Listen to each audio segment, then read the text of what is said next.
que realmente desafiara en la actualidad a un joven. Y vino a mi mente la palabra tenacidad. La palabra tenacidad es una palabra que no se utiliza muy a menudo, pero cuando hablamos de tenacidad estamos hablando de perseverancia, estamos hablando de alguien que arranca algo y lo concluye. Nosotros vivimos en un mundo donde las personas tienen muchos inicios, pero pocos finales. Es una enfermedad del alma. La razón por la cual abandonamos la carrera conforme va avanzando el tiempo son múltiples. Y podemos poner extraordinarias excusas de por qué no terminé algo que arranqué. Y yo quisiera hablar de la tenacidad como un rasgo característico de los jóvenes, hombres y mujeres, que tienen a Dios en su corazón. Si esto es cierto en términos generales, que vivimos en un mundo de muchos inicios y de pocos finales, es más cierto de la raza a la cual yo pertenezco, que es la latinoamericana. Los latinos, teniendo más recursos que los europeos, estamos en rezago. Los latinos pertenecemos a lo que se llama tercer mundo. Es una calificación que se da por aspectos meramente económicos. Se le llama primer mundo al norte de América, buena parte de ella, y a una buena parte de Europa por el progreso que tiene. La característica de por qué hay gente que ha prosperado tanto, que ha llegado tan lejos, es la tenacidad, es la perseverancia. Que a diferencia de nosotros los latinos, que tenemos mejor clima, más recursos, que tenemos una enorme cantidad de condiciones, somos personas de muchos inicios y de pocos finales. Y eso es cierto, es algo que aprendemos. Y aprendemos a razonar nuestros abandonos.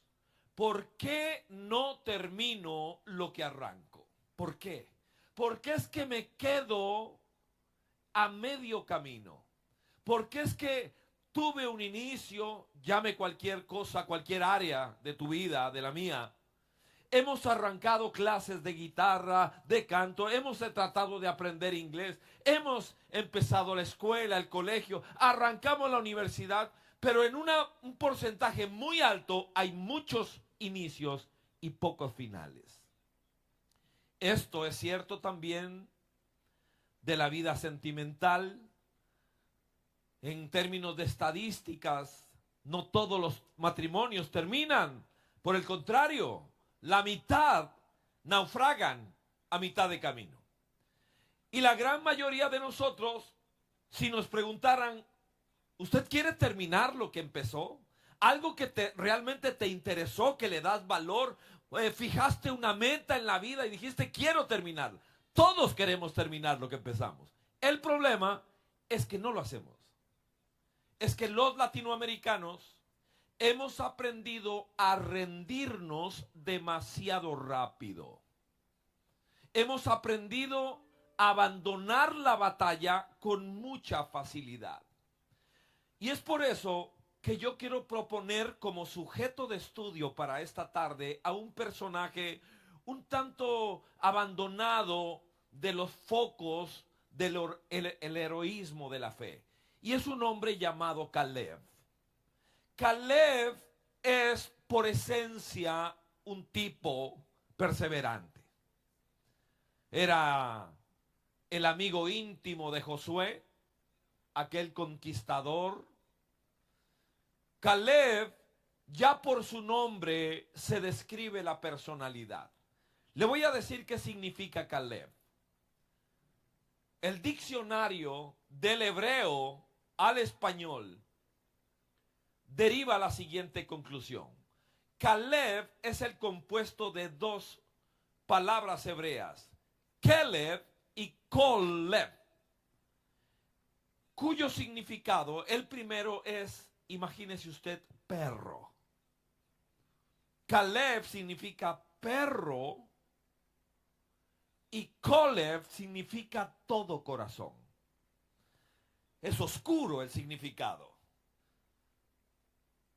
Y es difícil para mí, que no hablo español argentino, tratar de expresar lo que significa en argentino clásico esto. Le voy a decir qué significa en costarricense, mi país. En Tico, en Costa Rica, un perro como el que se describe acá, Colev, un perro de todo corazón, la traducción es un perro de traba. Y le voy a decir cuál es la figura en costarricense y yo espero estar comunicando. Básicamente es el tipo de perro que cuando muerde no afloja. Cuando agarra algo, lo aprieta y no importa si lo palean, no importa si le echan agua caliente, ese perro no afloja. Cada vez que lo llamaban por nombre, hey Caleb, él reforzaba una identidad. La identidad de una persona que cuando emprendía algo lo iba a terminar. Iban a haber una enorme cantidad de circunstancias atenuantes que lo llamaban a claudicar, a abandonar. Pero Caleb fue un hombre profundamente tenaz. Leo de Josué capítulo 14 y verso 10. La altura de la historia acá es la conquista de Canaán. Ya ellos habían salido de Egipto, ya ellos habían cruzado el mar, ya ellos habían pasado revista a la tierra prometida, pero de los espías, solo 2 dieron un reporte positivo. Dijeron, podemos conquistar la tierra. Pero como la gran mayoría de los espías y la gran mayoría del pueblo de Israel se puso a lloriquear una vez más y dijeron, mejor me devuelvo. Por esa razón tuvieron que dar vueltas en un desierto durante 40 años. Ya todo eso pasó. Han caminado dentro de la tierra prometida por 5 años. Y Caleb, que en aquella época tenía 40 años y ahora tiene 85, pronuncia estas palabras. Ya han pasado 14 días de Josué. Ya han pasado 45 años desde que el Señor hizo la promesa por medio de Moisés, mientras Israel peregrinaba por el desierto. Atención, aquí estoy este día, con mis 85 años. El Señor me ha mantenido con vida. Caleb lo que está haciendo es, si funciona la ilustración, es sacar una factura, una promesa que él había escuchado, Josué capítulo 1, donde Dios dijo, donde pongas tus pies, eso es tuyo. Donde tú pongas tus sandalias, eso va a ser tuyo. Yo te lo voy a entregar. Caleb oyó esas palabras y las atesoró. Como él había visto una tierra hermosa, él dijo, esa tierra va a ser mía. Lo que no sabía es que de ese punto hasta que él pudiera tenerla iban a pasar 45 años. Muchos de nosotros seguro entenderemos esto, lo que voy a decir. Vivimos en una sociedad donde los jóvenes, la juventud, y esto ocurre a todas las edades, pero a quien tengo al frente es a ti, donde los jóvenes escriben un mensaje y como el que lo recibió no me contestó en el siguiente minuto, me enfermo del hígado. Porque dijo, me dejó en visto. Pasaron 45 segundos y no me contestó. Porque vivimos en la era del microondas. Vivimos en la era del celular. Vivimos en la época en que todo es express. Todo tiene que ser rápido. Ya no tengo que trabajar tanto por algo. Eso no es cierto. Las cosas que valen hay que trabajarlas. Lo barato, lo simple, lo vano es lo que es gratuito y fortuito. Yo tengo que entender que para poder lograr cosas debo desarrollar el corazón de un conquistador como lo era Caleb, que tuvo que esperarse 45 años para poder poseer una promesa. Y la gran mayoría de quienes estamos aquí no hemos sido entrenados en la vida para saber aprender a conquistar mordisco a mordisco algo que no es ya, que toca ir avanzando en la vida poco a poco. Así que vuelvo a ver a Caleb, este famoso conquistador, y veo tres direcciones, tres áreas de conquista que él tuvo para convertirse en quien fue. La primera área de conquista, de tenacidad que yo necesito vencer, es que necesito vencer, ser tenaz ante mi generación. Ese es el primer concepto. Necesito ser tenaz ante la sociedad en la cual yo vivo. Cuando hay alguien que no entiende que está llamado a ser alguien contra cultura, contra corriente, 6 veces dice la siguiente frase. Dice que él se mantuvo fiel. Perdón, me pasé una. Vamos, me salté una, no me di cuenta. Primero, yo tengo que ser tenaz. La tenacidad con mi generación es en segundo lugar. Déjeme recomponerme. Discúlpame. La tenacidad primera es conmigo mismo. Yo tengo que aprender a hablarme, tengo que aprender a derrotarme, tengo que aprender a vencerme a mí mismo. Si hay alguien que va a lograr sus metas, el primer obstáculo que tiene es el mismo. Soy yo mismo. Porque me ataca la pereza. ¿Cuántos saben lo que es sentir pereza? Yo sé que todos sabemos lo que es sentir que no quiero, que no siento, que no me gusta, no quiero levantarme, no quiero estudiar, no quiero hacer eso, no quiero ir, no quiero hacer. El tema es que los conquistadores tienen que derrotarse en primer lugar a sí mismos. Yo tengo que aprender a vencerme. 6 veces se dice de Caleb esto. Leo solo una, verso 8. 6 veces se dice que Caleb se mantuvo fiel al Señor. Fiel al Señor. ¿Qué significa eso? Que llegó a una coyuntura donde tenía que escoger entre lo que Dios quiere y lo que yo quiero. Y escoger lo que Dios quiere significó que él se mantenía fiel a Dios y no consintiendo las facetas mediocres que lo querían invadir. Si hay alguien que quiere recoger, tiene que sembrar.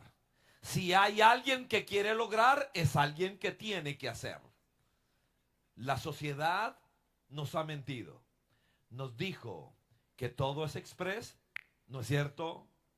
Y que todo debería ser gratis. Tampoco es cierto. Todo lo bueno cuesta. Todo lo que realmente vale implica lucha. Caleb, por ejemplo, tuvo que enfrentarse a su enojo. ¿Por qué digo al enojo? Porque Caleb en algún momento pudo haber pensado, no es mi culpa. ¿Cómo es que yo voy a terminar dando 40 vueltas, 40 años en un desierto? ¿Por qué? Yo no hice nada. Yo fui un factor positivo. Yo dije que sí podíamos. Pero bueno, no le tocó otra porque las decisiones de otros podrían implicar en algún momento que yo voy a ser afectado. Eso es cierto. Pero él venció el enojo que sentía. Venció la impaciencia. Quiero todo ya. Cuando me lo piden a mí para que lo haga para otro, espérate.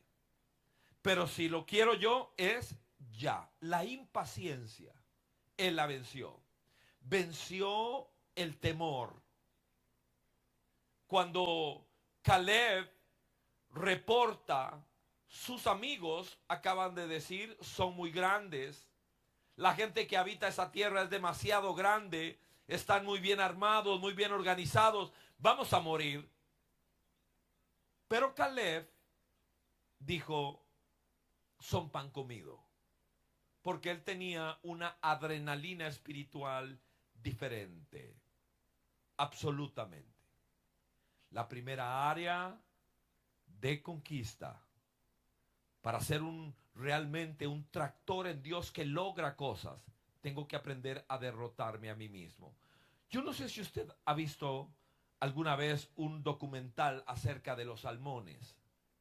Los salmones son estos peces locos que deciden nadar en contra de la corriente. Todos los demás se dejan llevar por la corriente. Pero los salmones son diferentes. Ellos nadan en contra de la corriente porque hay algo dentro de ellos que les hace saber que deben llegar a un lugar, a una cita particular, y nadan contra corriente.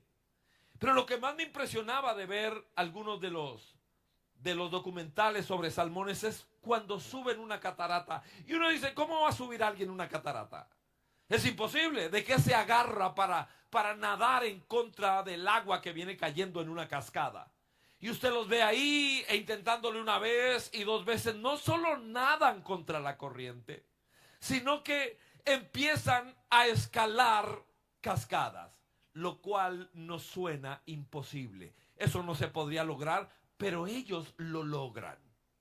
Y logran llegar al lugar donde algo interno les hace saber que deben llegar. Y después de que hacen lo que tenían que hacer, mueren. Vi los obstáculos en el camino. Creo que nosotros deberíamos entender que se espera de un cristiano joven adoptar el carácter de un salmón. Somos salmones espirituales, contracorriente, subiendo cataratas. Ahora sí, la segunda área de conquista es la generación a la que pertenezco. Es la sociedad en la cual me muevo.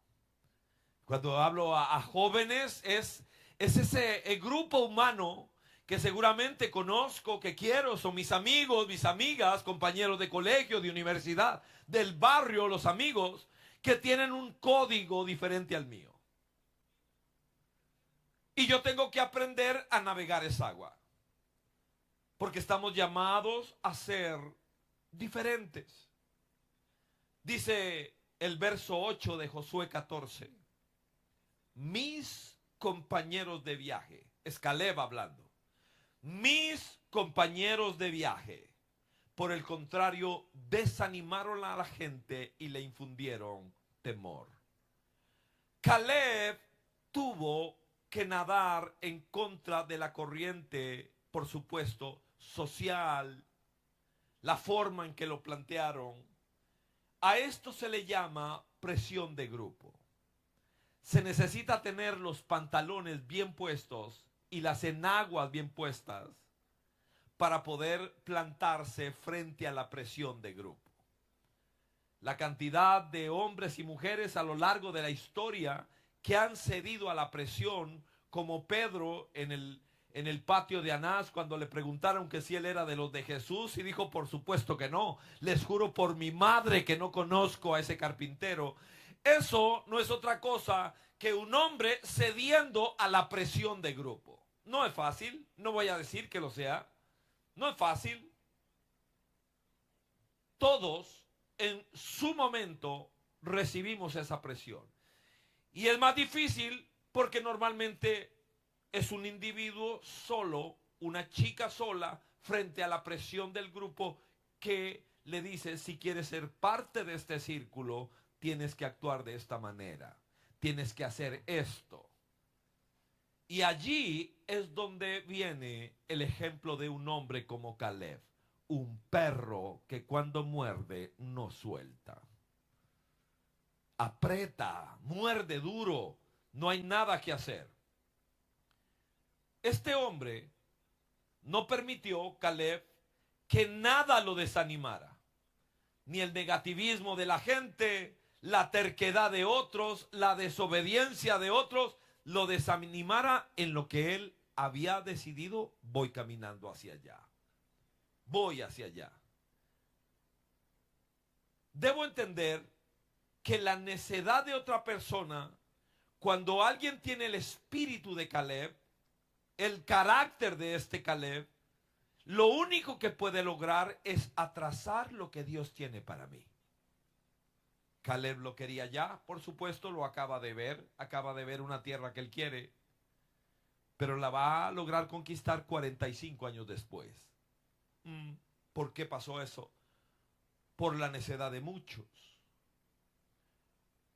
Yo tengo que escoger, y este es el desafío, si soy un conquistador o si soy una persona conquistada. Hans Bablinger era anterior a la época de los aviones. Nació en Alemania, en un lugar llamado Ulm, en el siglo XVI. Allá a la época de la Reforma. Este hombre, vea qué interesante, Bablinger hacía prótesis. Pero él tenía un sueño.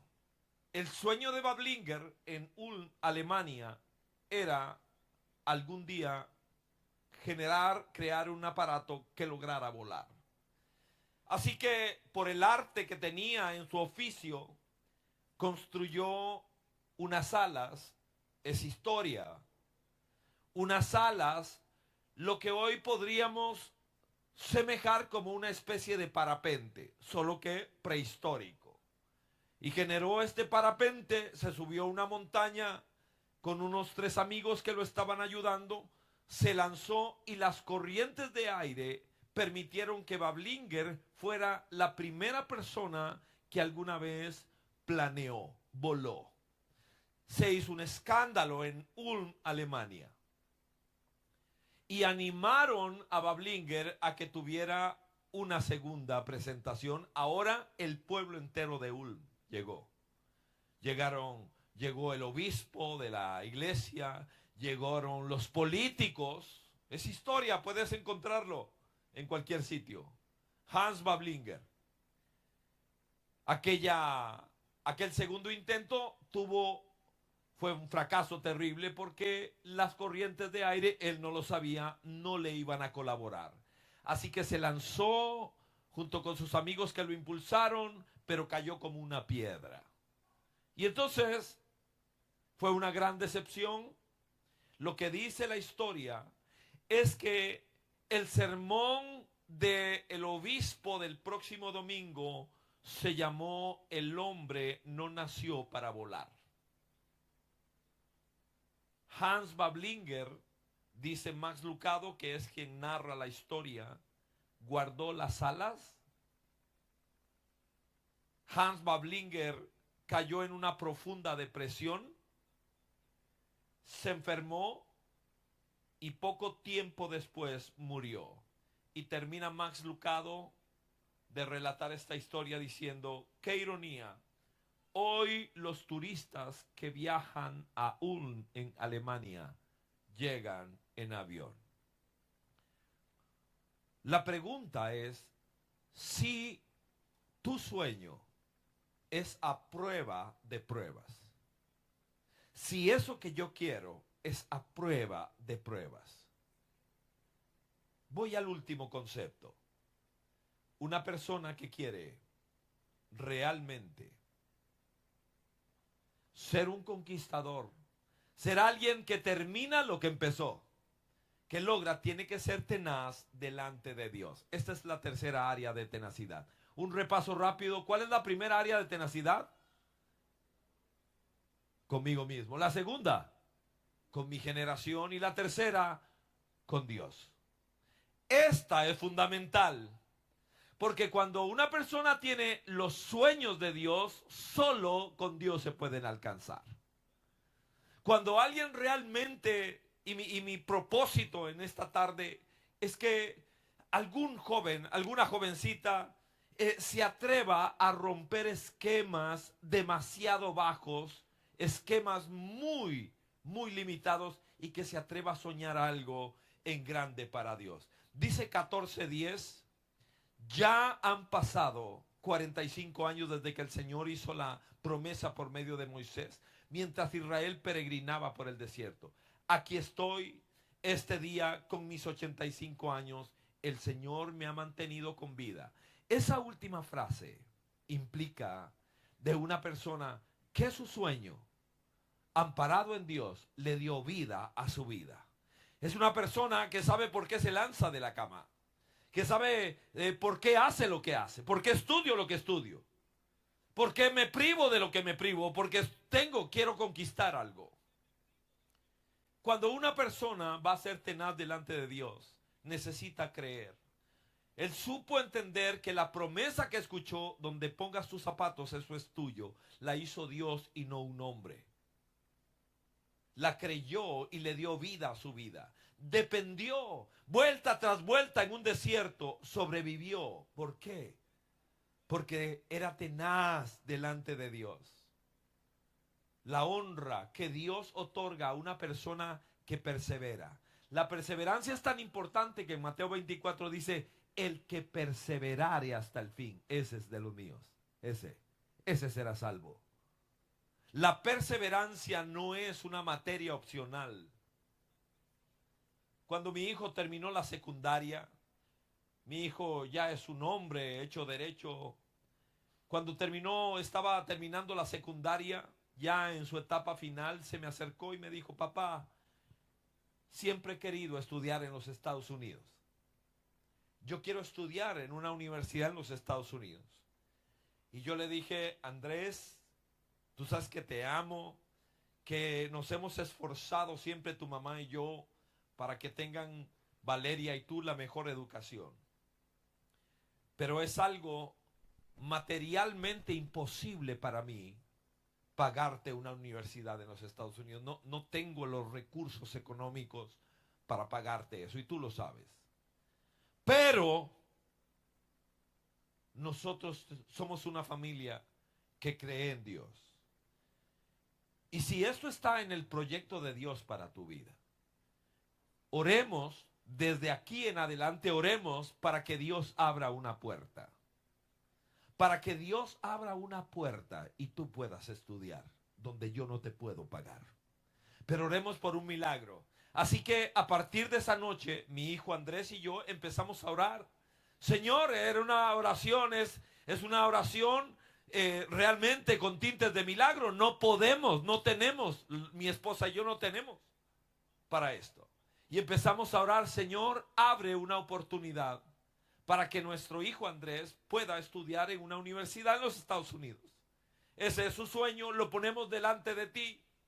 Si dices que no, pues seguiremos adelante, porque la idea es que sea un profesional, pero Señor, aquí estamos. Y oramos un día también, y el otro también, y el otro también, y oramos, y oramos, y oramos, y oramos.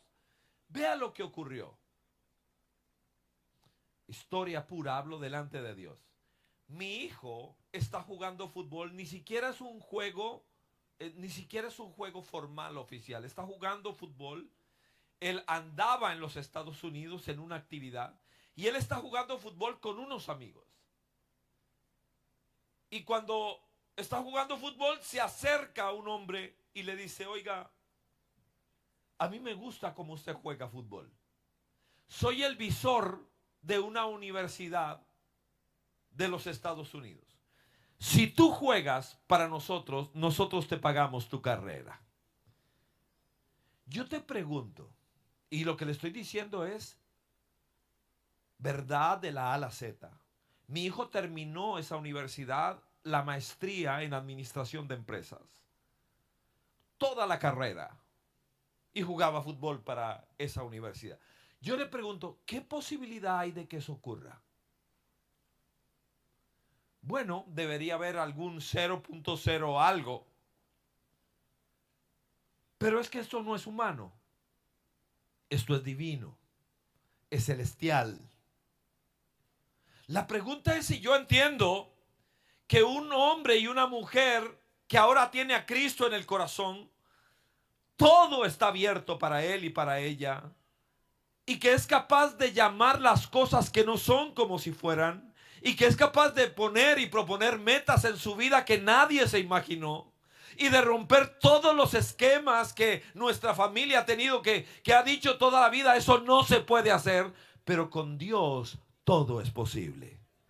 Y estuve ahí en la graduación de mi hijo, de la mano de mi esposa, y no podía creerlo, y le agradecía tanto a mi Señor, porque con Dios todo se puede, todo. Y nosotros los latinos nos rendimos muy fácil. Tenemos muchos inicios, pero pocos finales. Nuestras oraciones empiezan muy fervorosas, pero terminan debilitadas porque ya pasaron 40 segundos y no contestaste.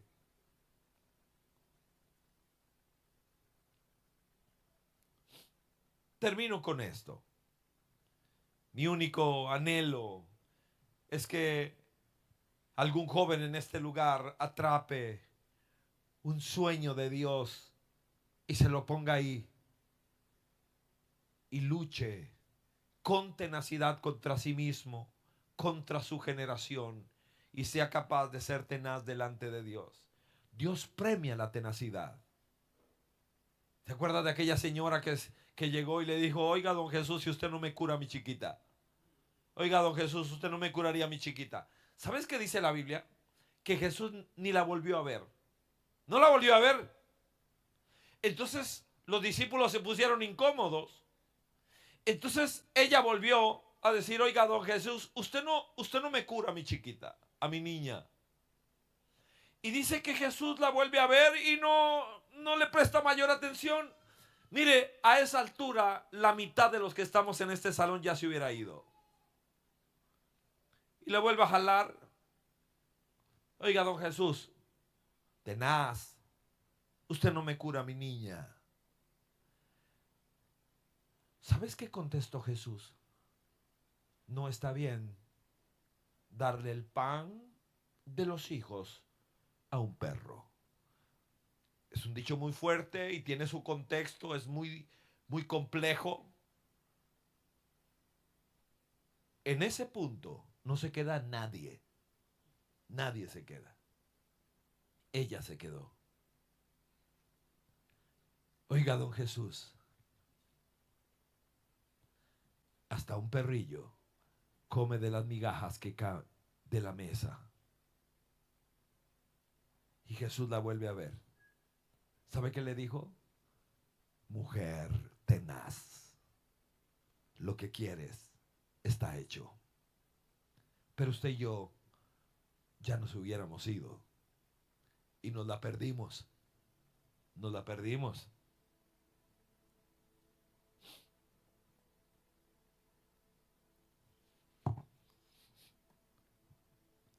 Jugué fútbol muchos años, pero terminé con las rodillas muy malas y entonces, ya retirado, empecé a andar en bicicleta. Y empecé a andar en bicicleta y andar en bicicleta y con unos amigos, y empecé a crecer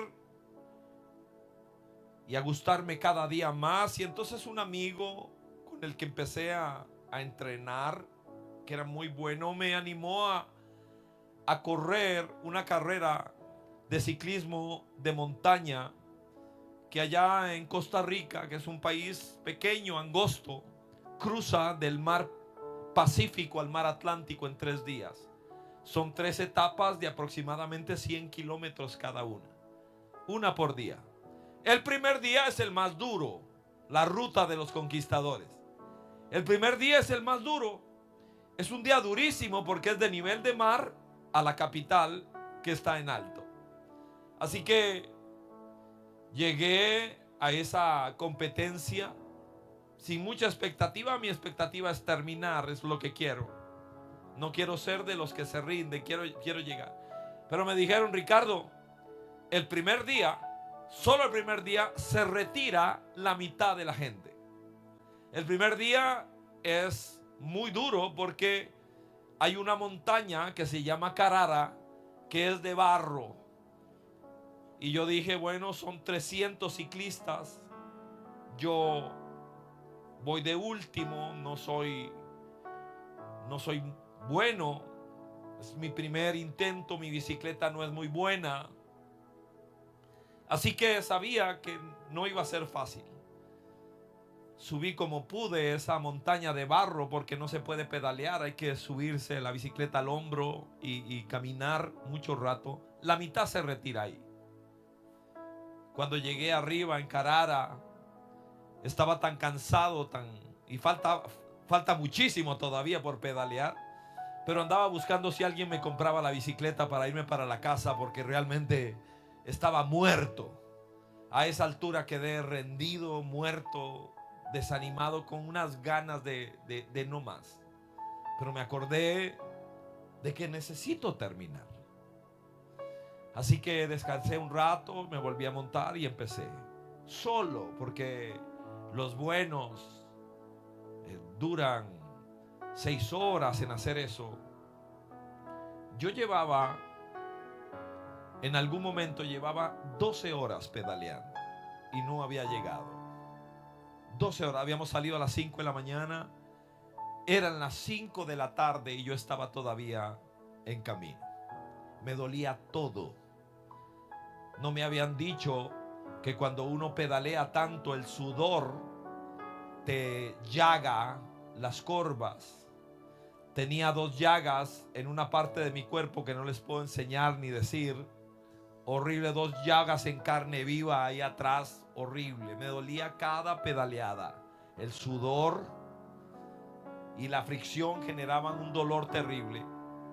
Y me acuerdo que ahí iba pedaleando casi que por instintos. Ya no podía con mi vida. Y en eso me alcanza lo que llaman en esa prueba el camión escoba. El camión escoba es un camión ganadero. Espero darme a explicar. Es un camión donde montan las reses, ahí las llevan. Ese camión tiene 2 escobas, que significa vamos recogiendo a todos los que se quedaron. Y el camión venía lleno de ciclistas. Y el muchacho que va en la ventana donde me ve pedaleando me dice, me paran allá de lado y me dice: móntese, móntese. Ya no puede llegar. Ya va a oscurecer. Móntese. Y yo vuelvo a ver a los que están en el cajón ganadero. Los ciclistas secos, están rendidos, sucios. Parecen las imágenes de los campos de concentración, todos chupados, deshidratados, con una cara de locos terrible. Y yo vuelvo a ver eso, y la tentación de subirme al camión escoba era enorme, enorme. Pero les dije: no. Me dice: no sea necio, no sea necio, va a entrar a una parte, ahorita oscurece y no hay carretera, lo que hay es monte, es muy peligroso. No. Así que el camión se desvió en el cruce y yo entré por un trillo donde ya no hay acompañamiento de ninguna especie. Llegó la noche y ahí iba pedaleando lento y por fin empecé a ver luces. Después de las 6 de la tarde, ya casi las 7, llegué a la ciudad donde estaba la meta. Santa Ana se llama. Salimos de Jacó y llegamos a Santa Ana. Y ahora llego, y yo, cuando uno llega ahí, se envalentona. Lo logré, me duele todo, pero llegué. pero no encontraba la meta. Y le pregunto a alguien: oiga, y la meta, esa cosa que ponen así, que uno pasa y la gente vitorea, llegó. Me dice: no, eso lo quitaron como a las 3 de la tarde. Ya la quitaron, la desinflaron, se llevaron todas las barreras y no quedó nadie, pero de horas para atrás. Ok, bueno. Dije: bueno, mi esposa debe estar por aquí con un pito para por lo menos vitorearme algo. Pero ni mi esposa estaba. Andaba haciendo un parte a la policía de que su esposo estaba desaparecido en las montañas de Santana. Así que estaba ahí en Santana dando vueltas. Y llegué a un parque. Ahí, y tuve un pensamiento. Es cierto, en los registros de la ruta de los conquistadores no aparezco como alguien que empezó, sí, pero no terminó, según ellos. Pero yo sé que yo terminé. Dios sabe que yo terminé. Porque quiero romper en mi vida ese círculo vicioso de tantos inicios y de tan pocos finales. Cuando arrancas algo, termínalo. Vas a estudiar, vas a terminar. Vas a ser serio en cada proyecto que tengas para que puedas concluir. Porque los cristianos, en algún sentido, somos discípulos de un hombre que se llamaba Perro de Traba, que cuando hacía algo no paraba, no importa cuánto tiempo pasara, no importa cuántas dificultades hubiera, no importa cuán lejano se viera aquel sueño. Caleb sabía que si Dios estaba con él, lo iba a terminar. Ponte de pie, por favor. Ponte de pie.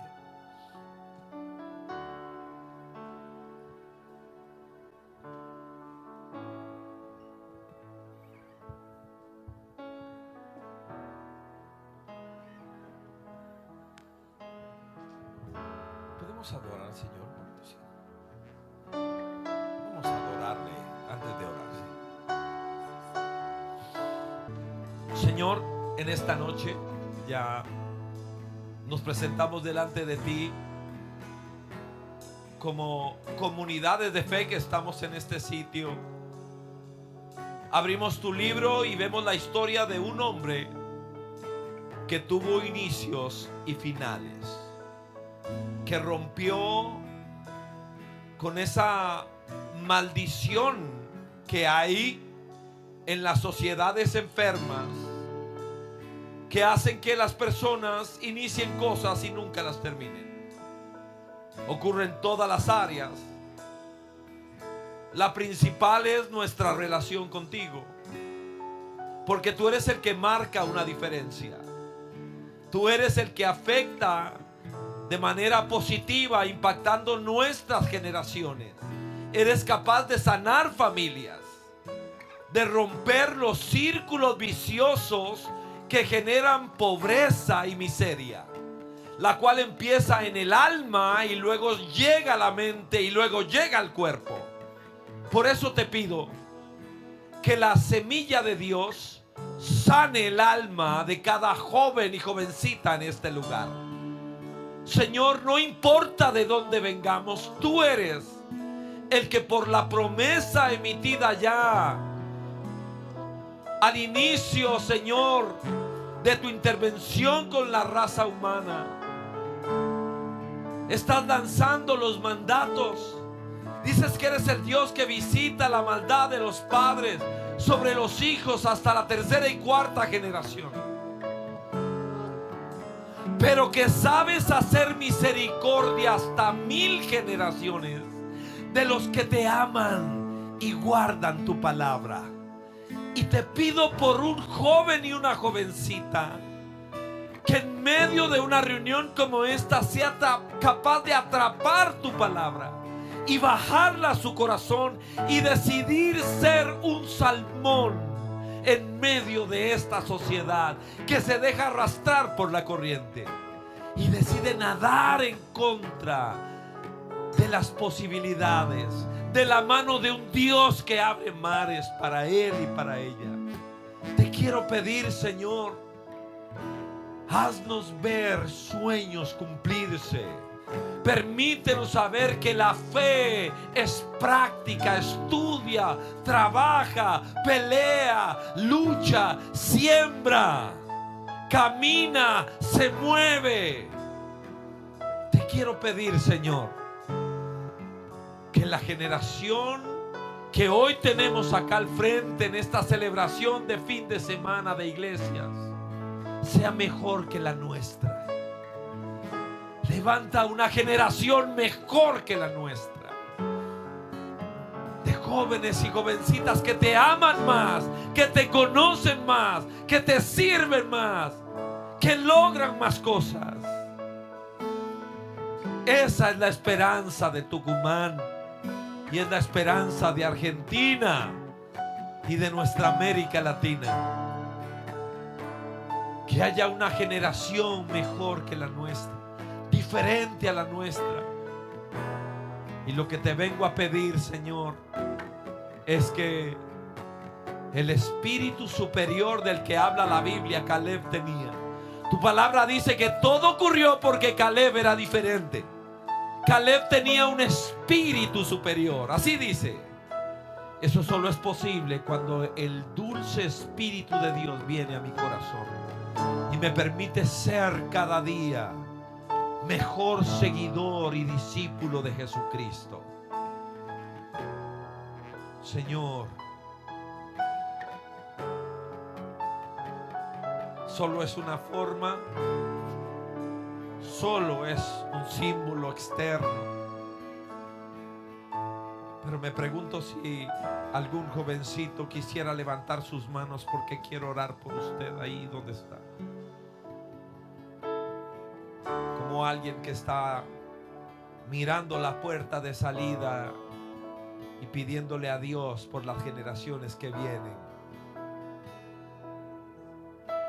Bendigo el corazón de este muchacho y de esta muchacha, Señor. Cuando levantamos la mano, de alguna manera estoy diciendo: me rindo delante de ti, Señor, y alabo tu nombre. Te pido que él y que ella no solo tengan inicios, que tengan finales.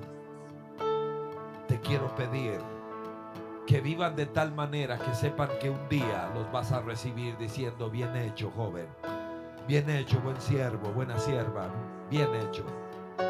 Ese es el máximo premio.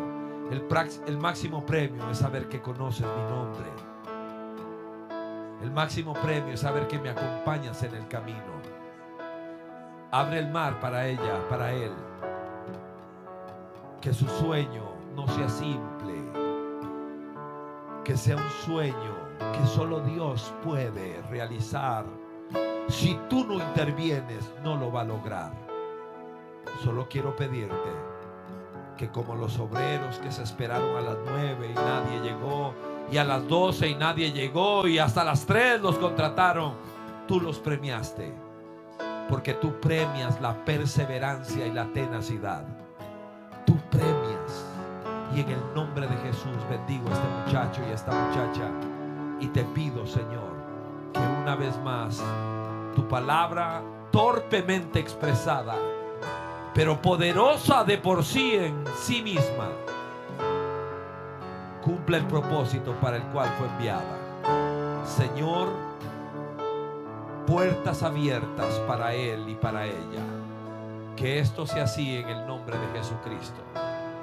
Amén, amén y amén. Le das un aplauso al Señor poderoso.